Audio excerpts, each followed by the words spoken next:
At the jazz club, Nate guesses Audra enjoyed getting into Kyle's head and teasing him with the hint about her new cosmetics company. He thinks the element of surprise would have been better. Audra wanted Kyle to know she's back, and this was a sneak peek of what's to come. She admits it felt good after the months of having doors slammed in her face, thanks to Kyle. Nate reminds her Victor played a role in that. Audra feels good being back in the game and doesn't see the harm in making Kyle squirm a little. He has no idea what a mistake he made by crossing her. Across the room, Kyle broods. Claire admits she's a little curious what this thing with Audra could be about. Is he sure it's only business? She knows they had a thing once. Kyle says it was nothing more than a fling. As for getting her fired, he just beat her to the punch. He doesn't care about her. Can we talk about something else? He asks, while throwing back a drink. Claire moves to the other side of the table, so Kyle apologizes for snapping at her. He just doesn't want to relive that time in his life.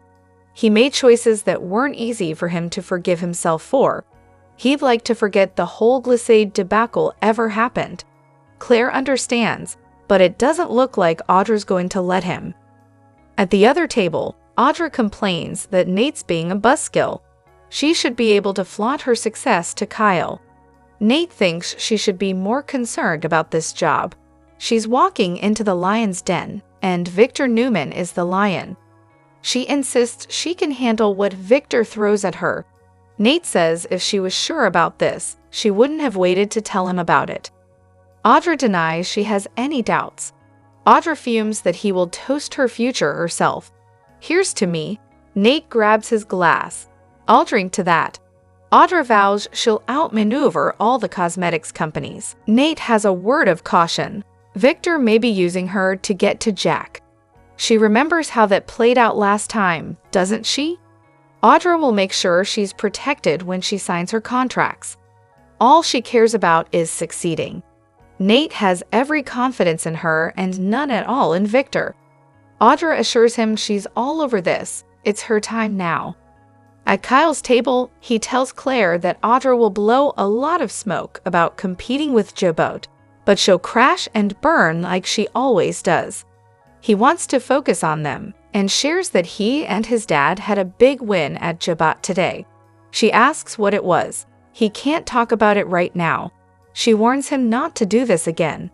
If he doesn't feel comfortable talking to her about his work, why does he bring it up? Kyle says it's confidential. Claire scoffs at this excuse. He apologizes. She asks if it has to do with the suspicious employee. Kyle says it does. Claire recalls that he assured her this had nothing to do with her grandfather. Does that still stand? Kyle doesn't respond. Claire urges him to talk to her. He decides he can't keep her in the dark. The problem at Jabot does involve Victor. He is the problem. At the ranch, Nikki asks Victor about his dinner with Michael. He says they had a very good meeting. She wants to hear about it. Victor guesses she's wondering what plans he has to bring Jack Abbott to his knees. Nikki and Victor argue about Jack reigniting the war by putting her life in danger. She fumes that she has asked him to stop and end this ridiculous vendetta, but he won't. He wasn't there that night and has no idea how desperate her situation was. She hasn't had a drop of alcohol since that night, so who gets credit for that? Victor says Nikki gets credit for her sobriety and the subject is closed. Nikki insists Jack saved her life. Victor hollers that he's a loser. Nikki will keep quiet about that, but not about him attacking Kyle and Claire. Victor denies he's hurting Claire and grouses that this is just puppy love. Nikki wouldn't be so sure about that. She spends all day with Claire and sees on her face that she's in love with Kyle. Victor rants that he can't stand that guy. He will inevitably break her heart. Nikki suggests he might be the one for her. Victor says he isn't. Nikki says it's not up to him and he needs to stop controlling everyone. All he'll get out of this is Claire's resentment. Victor argues that he's always right. He promises Claire and Kyle's relationship will disintegrate. Nikki asks if he has a plan to ruin things for them. Victor knows Kyle will reveal his true colors. He's a chip off the old block. Changing the subject, he asks about Chancellor. Nikki says everything's great and Claire's a godsend. She's surprised he's not telling her she could do better. Victor respects her business acumen and says, "I love you." He tells her that in his meeting with Michael, something came up. He wants to warn her that something might happen in the future that they're not quite prepared for. At the club, Diane greets Jack and notices he's in a great mood. Jack claims it's just because he loves spending time with his wonderful wife. Diane's not buying it and reminds him they don't keep secrets from each other. What really put the smile on his face? Jack tells his wife that he and Kyle found out Victor has a spy at Jebat. Diane gawps. Jack says their son impressed the hell out of him today. He told this guy that either he turned on Victor or was thrown to the wolves. He's certain Kyle's matured. Victor is no longer a threat to their son. Those days are over. Diane thinks it's great that Kyle is growing in his role. But how did Victor plant a spy at Jebat? Jack explains he came in through Glissade. They're doubling what Victor paid him. Diane wonders if Victor foresaw them grabbing up Glissade. Jack says it doesn't matter now. The damage control is done. Diane doubts this is over. Victor will make another move, and it will go on and on. We're just reacting. We're always scrambling around trying to put out fires Victor starts. She wonders how he'd like it if they tried to burn his company to the ground. Jack doesn't want to be like Victor. Diane understands, but they don't want his minions scattered around Jebat. Jack says he and Kyle have their eyes on a few. It's important Victor doesn't know they are onto him. He updates her on needling Victor and Michael earlier and grumbles about Baldwin being Victor's fixer these days. He's been delivering Victor's marching orders to the spies. Diane's appalled. What a snake! She's disappointed in him. Jack warns Diane not to let Michael know how she feels. He's sure things are going to escalate. Kyle and Claire are talking about moving in together, so the stakes are going to go up. Diane is dismayed. She was looking forward to them all being together after the new renovations. Jack warns they'll need their support as they won't get any from Victor. He has a feeling he'll do everything he can to try and ruin this. Diane wishes he would leave them alone. Jack says it won't warm his cold heart. It will only make him angrier. Diane wonders if they'll ever be free of Victor's attacks. Jack guesses it will follow them to their graves, but they beat him today, so should toast to the positives. In the jazz lounge, Kyle swears Claire to secrecy and then tells her Victor put a corporate spy at Jebat. He paid him to infiltrate their business and send him sensitive information. Claire can't believe it, but Kyle says it's classic Victor. He has proof and the guy admitted it. Claire asks, why? What's the purpose? Kyle says they're not sure yet. All he knows is that it's to get back at his father. I'm sorry, Claire. This is how her grandfather operates. This is who he is.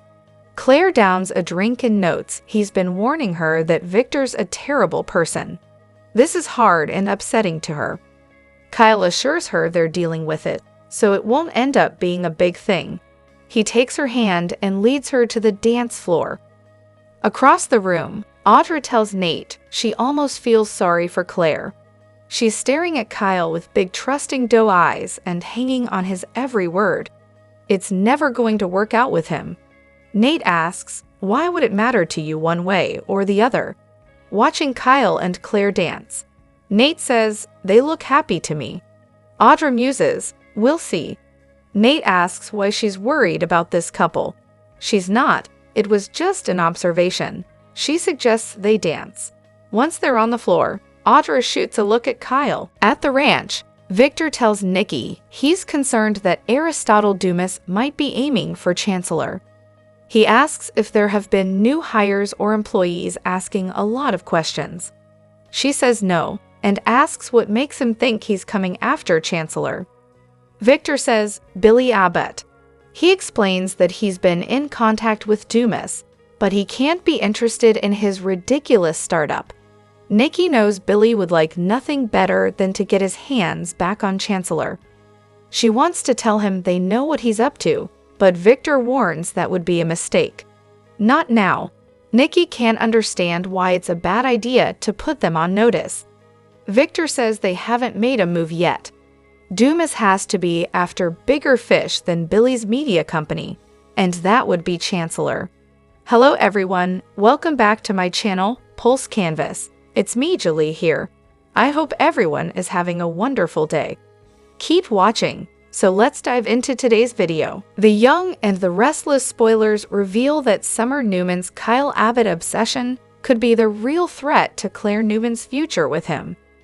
Victor Newman has recruited Audra Charles to sink Kyle's relationship with Claire, but there's no guarantee she'll be successful. Nate Hastings is already suspicious of Audra's deal with Victor and her strange predictions about Kyle's romance with Claire falling apart. Even Claire and Kyle are curious about what Audra's up to now that she's been gloating about the looming competition. In other words, Audra may be messing up Victor's plan by being too mouthy.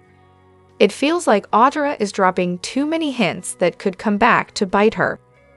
Although Audra intends to lure Kyle into a compromising position, Claire may see through the scheme in the end.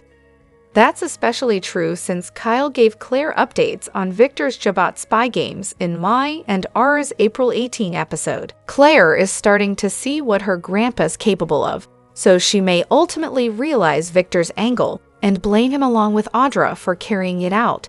Even so, there's the potential for some relationship drama if Claire doesn't reach that conclusion right away. Claire might hesitate on believing Kyle's innocence long enough for Summer to make her move. Could Kyle hit the sheets with Summer, only to realize Claire's seen the light and now understands Audra was plotting against them for Victor? It's also possible Summer could cause problems later if Claire decides to forgive Victor for his romantic sabotage. Kyle may assume Claire will cut ties with Victor permanently and end up angry when she doesn't. If Claire and Kyle fight over her giving Victor another chance, that could present another opportunity for Summer to pounce on her ex. Summer is clearly stuck on Kyle and will become increasingly determined to fight for a reunion in the coming episodes. Bottom line, Audra may not be the one to break up Kyle and Claire when the time comes. It may be Summer who swoops in and delivers the final blow that ends Claire's relationship with Kyle. The Young and the Restless spoilers indicate that 4 liars will get busted. Some deception will lead to couple shakeups and family drama.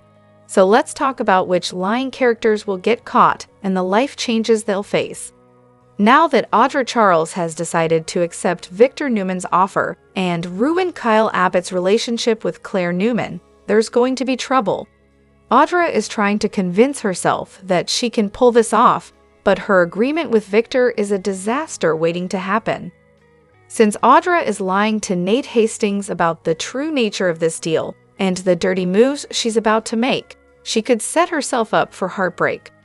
Once Audra goes through with this shady plan, Nate will inevitably find out what she really signed on for. Between the lies and this attack on Kyle's personal life, Nate may decide Audra isn't the kind of person he wants to date. 2. Holden Novak. Of course, Holden Novak could play a role in Nate and Audra's potential breakup as well. Since Audra downplayed her intense past romance with Holden as a casual fling, Holden has been backing her up.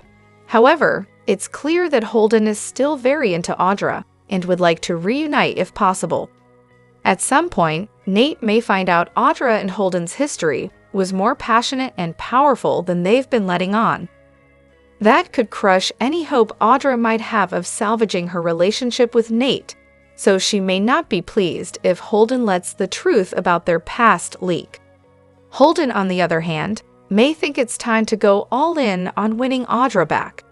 Once everything is out in the open, Holden may pull out all the stops on fighting for an Audra reunion. 3. Victor Newman. Victor normally gets by with most of the lies he tells, but maybe not when it comes to Claire. I and our spoilers say bad news could be brewing for Victor once his latest scheme comes to light. Since Victor promised Claire he wouldn't sabotage her romance, and has now hired Audra to do just that, Claire's going to have a problem with her grandfather's actions. Whether Victor's plot works or not, Claire will eventually discover his deception and lash out over his dirty move. Victor and Claire's grandpa-granddaughter bond should take a serious hit, so we'll see how long it takes Claire to get past this. 4. Nick Newman keeps insisting that a romantic reunion with Sharon Newman isn't going to happen.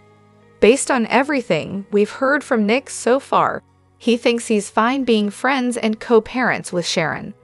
Nevertheless, Nick may find that he's lying to himself about his destiny. Will Nick ultimately determine that he indeed wants a future with Sharon, one that includes a brand new romantic chapter? There's still time for Nick to have a major realization, so stay tuned for updates on any big shifts that might play out with Sharon following their London trip. The Young and the Restless spoilers reveal a preview clip has been released for the week of April 21, 2025. It shows Amy Lewis getting an update on her cancer treatment. Tessa Porter and Daniel Romalotti Jr. team up on a project. Plus, Diane Jenkins Abbott unveils the newly decorated manse. Keep reading, and let's talk about what is coming up in the CBS soap opera. Next week, Nate Hastings will have some medical news to share with Amy. Although Nate isn't a doctor anymore, he used his connections to help Amy. Now, Amy is undergoing a specialized cancer treatment. Amy wasn't doing so well recently and ended up in a Chicago hospital, but she's back in Genoa City now. Amy even was able to go out for a coffee, which can be a huge undertaking for someone with health issues. In the preview clip, Amy is chatting with Nate and Damian Kane. Nate goes to take a phone call, then returns with news. Nate has an update for Amy on her treatment. Judging by Nate's facial expression and tone, it must be good news. Of course, Amy will rejoice with Damian and Nate if it's positive news. Amy might also take the opportunity to tell Damian that she hopes he's being honest about everything. Amy will have to say it delicately, but she did admit to Lily Winters that she doesn't blame her for being concerned.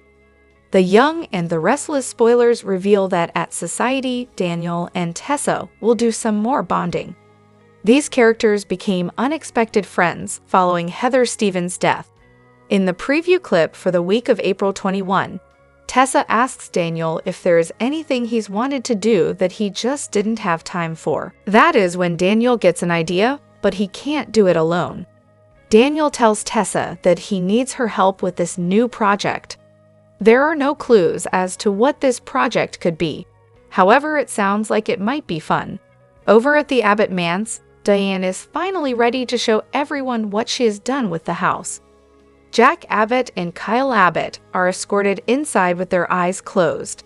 When Diane tells them to open their eyes, both men look around stunned. However, it's not clear if those are good or bad looks. Because of how anxious Jack was about the changes, I have a feeling that Diane didn't alter too much. It most likely still looks very much like it always did, just like Jack wanted. Young and the Restless spoilers show Victor Newman doing awful things to a lot of people right now. Victor is lying to people who trust him, sabotaging innocent people, and trying to wreck relationships. It's just a lot of bad deeds. Don't you think it's about time that he pays? There's 5 ways Victor Newman may get slapped by karma for interfering in everybody's lives. He does it because he thinks he knows best. Alright, we've got Victor trying to break up Claire Grace Newman's relationship with Kyle Abbott. He is trying really hard to ruin Jack Abbott's business. And he's targeting Billy Abbott too. And he's misleading Lily Winters, among many other misdeeds. It seems all that Victor does these days is just really bad things. He sits around plotting ways to torment other people. The first thing that may happen is Claire Newman may snap on Grandpa Victor once she finds out about the awful deal he just made with Audra Charles. As you know, Victor wants Audra to seduce Kyle. Victor thinks that'll prove that Kyle can't be trusted.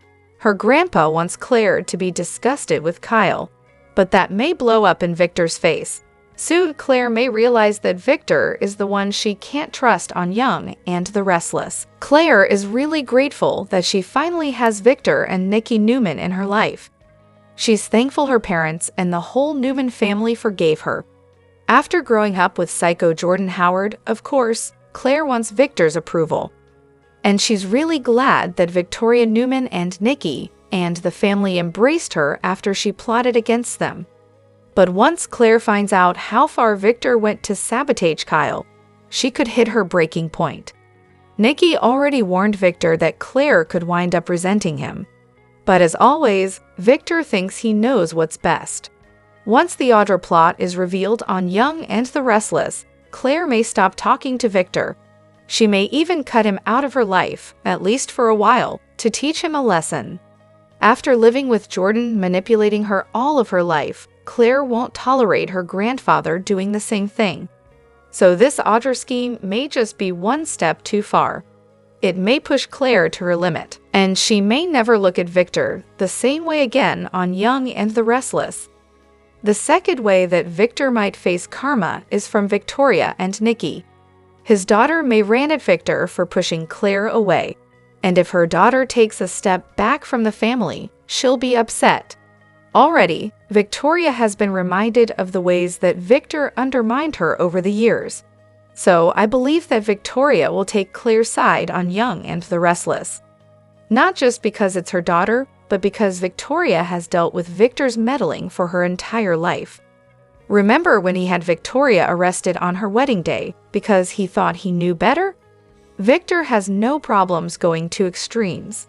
Again, he thinks that he's the one who should get to decide what happens in everybody's lives.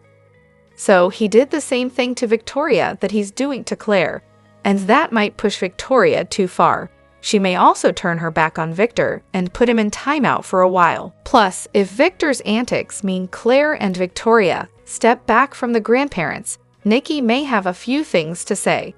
She may finally put her foot down and push back hard on her husband. The third way karma may come calling is that Jack, Kyle, or Diane Jenkins feed false information to Victor. They could use this double agent guy, Elliot, on Young and the Restless. And if that Jibot spy looks familiar, it's because he was a regular on both Raising Hope and My Name is Earl. He is a great little actor, so I hope to see more of him.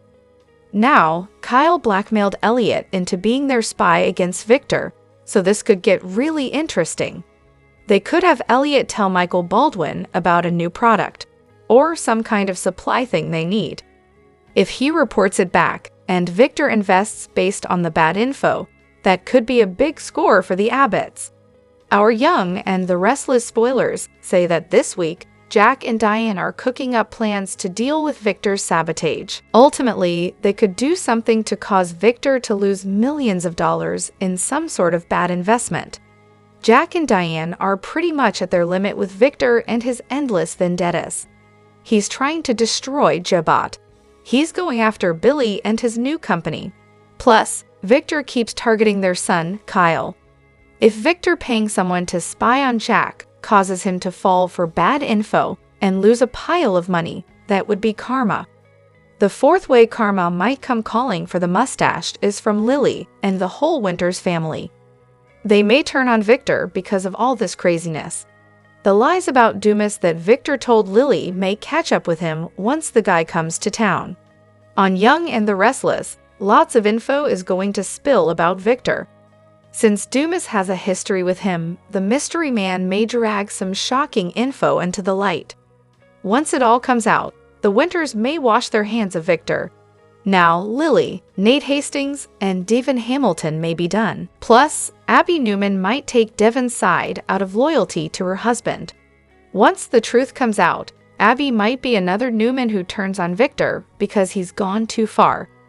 So Victor could push Abby away. That could be on top of alienating Claire, Nikki, and Victoria. All that could be a big karmic slap. Finally, the fifth source of karma coming for Victor may be if his namesake son also turns on him. Lately, Adam Newman and Victor are on the same page about almost everything. Adam has been following his dad's orders on Young and the Restless, even when he pushed him to reunite with Chelsea Lawson. But when it comes to Jack Abbott, we know Adam and Victor do not see eye to eye. So these blatant attacks on Jack could mess up the progress in their father-son relationship. Adam already told his dad that he would not use Newman Media to target Jack. In a pivotal development on The Young and the Restless, Nate Hastings initiates a personal investigation into Amy's background, only to uncover a fabricated medical condition at the center of a broader deception. What begins as a suspected anomaly in her story quickly escalates into a comprehensive unraveling of a multi-layered scheme involving emotional manipulation, strategic alliances, and a calculated misuse of trust. Initially drawn to Amy due to her alleged terminal illness, Nate offers her professional support and emotional empathy. However, inconsistencies in her narrative, particularly in her symptomatic presentation and behavioral responses, activate Nate's clinical skepticism. Relying on both his medical expertise and his instinct for truth, he launches a discreet review of her case. Nate contacts Amy's physician, Dr. Kelly, to verify her condition. The results are conclusive. Amy has no life-threatening diagnosis. Her illness is a fabrication, engineered to solicit sympathy and control outcomes in both personal and professional settings. The revelation prompts a critical reassessment of her motives. Deeper analysis uncovers a high-risk alliance. Amy has not acted alone. She is working in coordination with Damien, a figure characterized by ambition and strategic ruthlessness. Their goal: leverage Amy's false illness to manipulate Nate and others within Genoa City's social and corporate spheres. This discovery expands the scope of the issue from individual deception to an organized conspiracy. Nate opts to confront the perpetrators directly. In a controlled verbal exchange, he reveals that he has consulted Dr. Kelly and possesses the medical truth. Amy's response, initially reactive and defensive, fails to deflect the accusation. Damien, present during the confrontation, is also implicated. Their responses suggest both acknowledgement and damage control, indicating awareness of exposure. Now in possession of the truth, Nate must decide whether to escalate the matter publicly or manage the fallout privately. Public exposure could irreparably harm Amy and Damien's reputations, but silence may allow continued manipulation. His decision will impact not only his personal integrity, but also his professional reputation and relationships in Genoa City. This deception represents a significant turning point in Nate's character arc. Trust, once his operational default, is now compromised. The incident leaves him questioning alliances, reassessing emotional investments, and re-evaluating his threshold for forgiveness versus justice. Amy's deception is more than a personal betrayal. It is a systemic breach that affects social dynamics across multiple domains in Genoa City. As this arc continues, viewers can expect cascading consequences as trust is recalibrated, alliances are tested, and truth emerges as the ultimate corrective force. In the high-stakes world of Genoa City, power plays are never purely black and white. When Victor Newman decides to hire a cover operative, the reverberations are felt throughout the Newman family and beyond. Enter Audra Charles, a woman with a mysterious past, a reputation for resourcefulness, and a personal history with Victor that few outsiders can claim to understand. But what exactly has Victor tasked Audra with? And how will her mission tip the balance between love and loyalty, desire and deceit? Victor's secret weapon. Victor's decision to bring Audra into the fold was not made lightly. Known for his ruthless efficiency, Victor recognized Audra's unique skill set. Her ability to infiltrate social circles undetected, gather intelligence under even the tightest scrutiny, and influence key players with probing questions disguised as casual conversation. For Victor, those talents were precisely what he needed to drive a wedge between Kyle Abbott and Claire Newman. Golden couple in the crosshairs. Kyle and Claire had long been the golden couple of Genoa City, charming, compassionate, and seemingly bulletproof. But Victor saw an opportunity.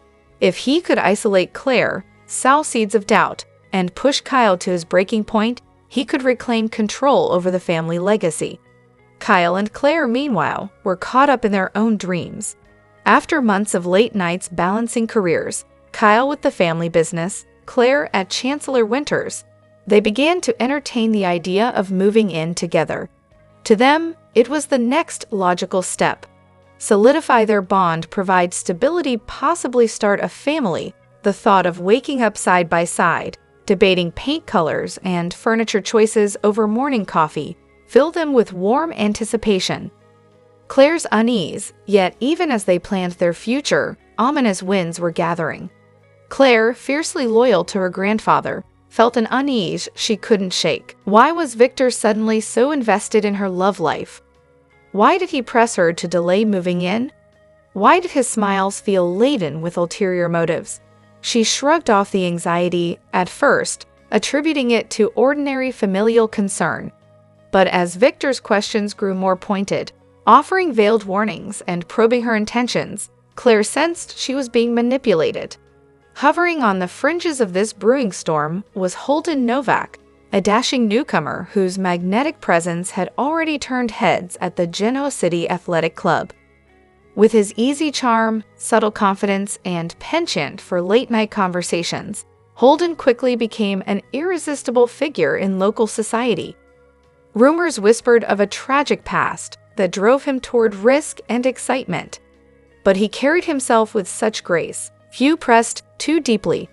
Summer's disapproval and emotional spiral. Summer Newman, ever protective of her grandfather's legacy, watched the situation unfold with growing disapproval. She resented Claire's rising influence and her deepening relationship with Kyle, feeling as if Claire was slowly usurping her place in Victor's affections. At the same time, Summer feared for her brother Fenmore's emotional safety. To her, Claire had always been a mother figure.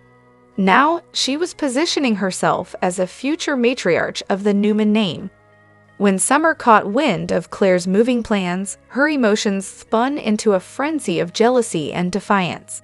Summer and Holden, a dangerous connection. She knew she couldn't outmaneuver Victor in business, but perhaps she could in matters of the heart. In a moment of desperation, Summer sought solace at the athletic club bar, only to find Holden Novak already nursing a drink. Their conversation began innocently enough. A shared laugh over a spilled tray, an exchange about recent charity events. But as they talked, Summer felt the tension melt away. Here was someone who didn't remind her of family obligations or legacy battles, someone who saw her. Holden listened intently as Summer spoke of her frustrations, the pressure of living in Victor's shadow, and the fear of being sidelined in her own family story. In his presence, Summer rediscovered a sense of freedom, and a spark ignited. Victor's chess game back at the Newman mansion, Victor monitored every move with the precision of a chess grandmaster.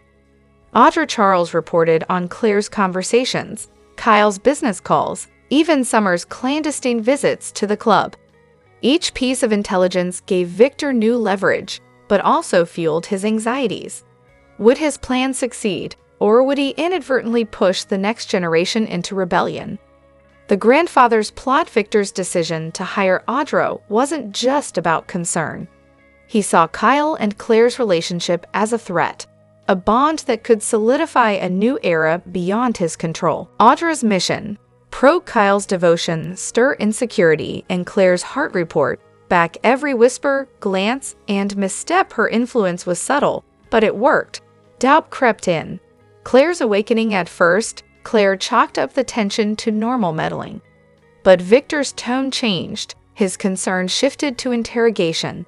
She realized she was a pawn in a much bigger game. What was once an exciting vision of shared life now felt poisoned by manipulation. Summer's blind spot. Meanwhile, Summer's blind loyalty to Phyllis backfired catastrophically. Unbeknownst to Kyle, Phyllis was alive, while Diane Jenkins sat behind bars, falsely accused of her murder. When Kyle learned that Summer had kept this secret, he felt betrayed. It was the final straw. Kyle filed for divorce. Their dream collapsed overnight. New beginnings. Kyle and Claire freed from the wreckage. Kyle found solace in Claire's compassion.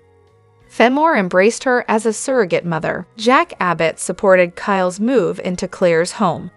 This time, no secrets, no lies. Summer's desperation and Holden's embrace publicly humiliated and privately broken.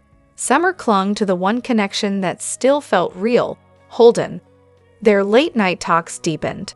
She confided in him about everything, her fears, her losses.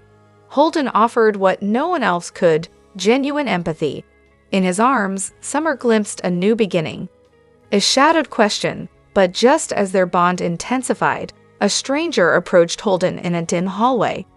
"Who is Kyle?" they asked, their tone sharp, their meaning unclear. A new mystery was brewing. Storm clouds over Genoa City, as Victor monitors every alliance and betrayal. His master plan unfolds with consequences even he can't predict. Audra's reports tell of a family on the brink. Kyle and Claire stand strong, for now. Summer and Holden's chemistry simmers. But a single question threatens to change everything. Will Summer find redemption in a new romance? Will Victor's manipulation destroy the very legacy he's trying to protect? Who was that stranger in the hallway? And what do they know? Only time will reveal which hearts heal, which fall apart, and which legacy endures when the final piece falls on the Newman chessboard. Hello everyone, welcome back to my channel. I hope everyone is having a wonderful day. Before starting the video, please go ahead and hit the subscribe button.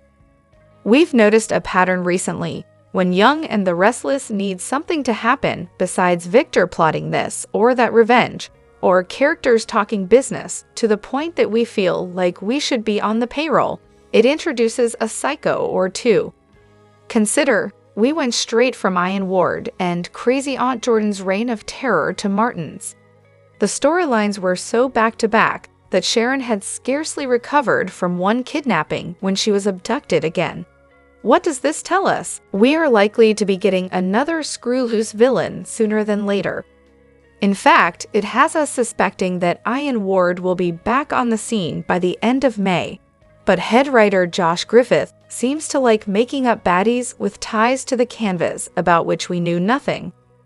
Jordan, for instance, was the twisted sister that Eve Howard never mentioned.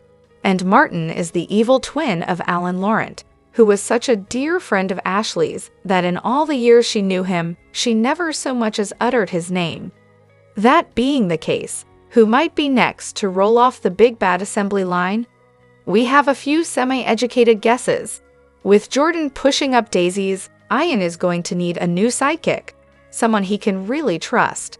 Hey, why not the adopted daughter we never knew he had? He could have raised her to hate all the same people that he does, and finally have decided to turn her loose. Who'd we cast? Victoria Grace, whose talents were underused as Days of Our Lives Wendy, never knew that crazy David Kimball had a brother. No matter, Young and the Restless can just make him up like it did Eve's sister and Ashley's friend.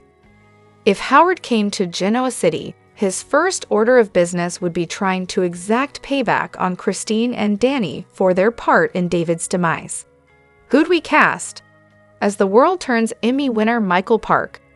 Cameron may have died as obsessed with Sharon as he ever was, but he may have left behind another threat for his longtime victim, the wife he married while behind bars. Helen could blame Sharon for Cameron's demise and come after not only his company, but the woman who now runs it. Remember Michael Scott, the photographer who flirted with his then-wife Julia? His son Jason, if he went on to have one, could have grown up watching how Dad was haunted by what Victor did to him. In fact, Jason might have waited until his father was laid to rest to make his move and seek revenge on Victor. The quiet elegance of Tracy Abbott's farewell gathering at the Abbott mansion was shattered by a violent and calculated act, her murder at the hands of a masked assailant. One was intended to be a serene departure for one of Genoa City's most beloved residents, has ignited a chain of events that threatens the entire fabric of the community. According to recent developments and security failures at Genoa City Penitentiary, Martin Wilder, a known felon convicted of attempted murder, orchestrated a successful escape just hours before the shooting. Exploiting gaps in prison surveillance, he bribed a guard, evaded detection during a storm, and vanished without a trace, until a single gunshot at Tracy's farewell event turned suspicion directly toward him. The attack was executed with chilling precision. During a heartfelt toast from her brother Jack Abbott, a power outage coincided with the sound of a gunshot. In the chaos that followed, guests witnessed Tracy collapse, her dress stained with blood, while a masked figure escaped through a shattered French window. Though initial speculation centered on Wilder, investigators are exploring broader theories. The precision and timing of the attack suggest premeditation and possibly coordination with an external party. This leads to two dominant hypotheses. Wilder acted as a lone agent of vengeance, targeting the Abbott family as a symbol of societal privilege, or he was a pawn in a larger orchestrated plot to destabilize one of the city's most influential dynasties. Tracy had no known involvement in Wilder's sentencing or criminal history, raising questions about his motive. Some law enforcement officials believe the killing may have been a symbolic act, with Tracy representing the power and legacy of the Abbott name. Others suspect mistaken identity or third-party manipulation, using Wilder's escape to mask the true mastermind's intentions. In the aftermath, Genoa City has descended into heightened alert. Citizens are reinforcing home security, while whispers of vigilant justice circulate. Jack and Ashley Abbott have responded with strategic urgency, suspending public appearances, funding a private task force, and hiring a former FBI profiler to support the police investigation. Ashley, deeply affected by the attack, has relocated her family and increased security measures. Meanwhile, Jack is leveraging his corporate network to uncover leads, working both through official channels and underground sources. A public campaign has also emerged to preserve Tracy's legacy. A vigil organized by Ashley aims to raise awareness about systemic failures in prison oversight and the growing concern over violent crime. Yet beneath these acts of mourning lies a focused determination. Justice will be served, no matter how long the pursuit takes. With Martin Wilder still at large, his movements remain speculative. Authorities believe he initially sought shelter in abandoned areas on the outskirts of town and may have crossed state lines. A recovered duffel bag containing his personal items and a ski mask similar to that worn by the shooter ties him closely to the crime scene. Still, the possibility of accomplices and false trails complicates the investigation. As Genoa City grapples with the loss of Tracy Abbott, one truth is undeniable. This was not just a murder, it was a statement. Whether born of revenge, manipulation, or sheer desperation, the repercussions are reshaping the city's sense of safety and unity. The Abbotts are not merely seeking justice, they are mobilizing a full-scale reckoning. In the coming days, the hunt will intensify. But one thing is clear, this is no longer just a police matter. It is a personal crusade. And whoever orchestrated Tracy Abbott's death has underestimated the resilience and resolve of a family united in grief and vengeance.